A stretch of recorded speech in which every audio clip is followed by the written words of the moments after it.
Productronica 2019 in Munich. I'm joined by Richard Phelan of Teknek. Hi, thanks for talking to us. You're welcome.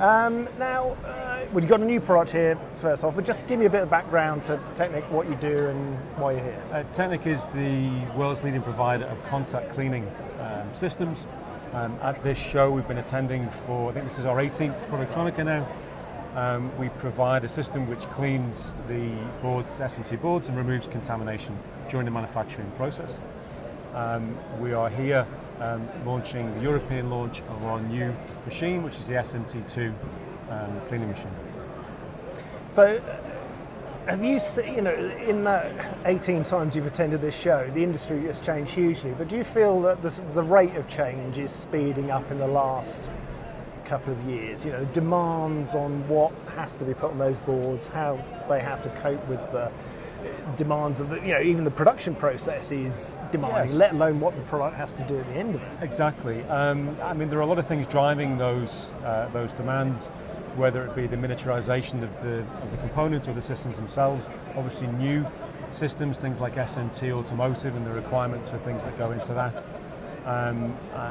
Has there been an increase recently? I'd probably say yes, there has. If you think of for example, within our industry, the level of zero defect requirements within the SMT automotive industry, that's increased a lot recently. And requirements such as static and reducing static levels within the manufacturing process, it certainly becomes more challenging for all of the companies involved in that. And efficiency is the key driver to all of these things, which leads to cost effectiveness and greater profit. Do you find that those pressures are being pushed down the line? At one point it was, okay, how can we make more of this? How can we make it quicker? Now it's how can we be more refined about it? How we can reduce wastage? How can we reduce failures? Yeah, obviously there's European show, particularly with the competition from areas like Asia. Europe's focusing more and more on trying to produce very high quality in the high end and tier one products, and I think there is a very strong focus on that. But again, as I say, within the automotive industry, that zero defect, no rework requirement has really been cascaded down throughout the whole manufacturing chain, not just the kind of safety critical systems. Yeah. Now it's kind of everything within that requires those. And do you think that will have a knock-on to other industries? It's a bit like when defence and aerospace lead the line in regulation, and if you work in that area, then it's more straightforward to work in other verticals. It cascades, like you say, cascades across those verticals as well. You do see it go into other sectors as well. A lot of the supply chain is the same or similar. They're trying to diversify in terms of what they can do as one industry goes down. So they're keeping a lot of those principles certainly. As I say, the automotive industry is one of the biggest drivers of that, certainly for electronics, and has had, certainly for mass scale, has had some of the most stringent requirements in terms of the quality and the limitations required in terms of during the manufacturing. Yeah. Is it 18 times you've been? Have you personally been? Not personally for me. No, this is it's my third Productronica. Right, but as a company, there's 18 times we've been. So it's over 35 years now we've been supplying into the industry, and we always strive to stay ahead of not only our competitors but also ahead of the industry in terms of where that's going to go next. It's very important for us. And as I say, things like static requirements or communication protocol implementation of IPC Hermes, things like this, are things that we always focus on, making sure our equipment is compliant with. Yeah, and that's a huge thing as well, isn't it? The Hermes, CFX, those technologies are coming in,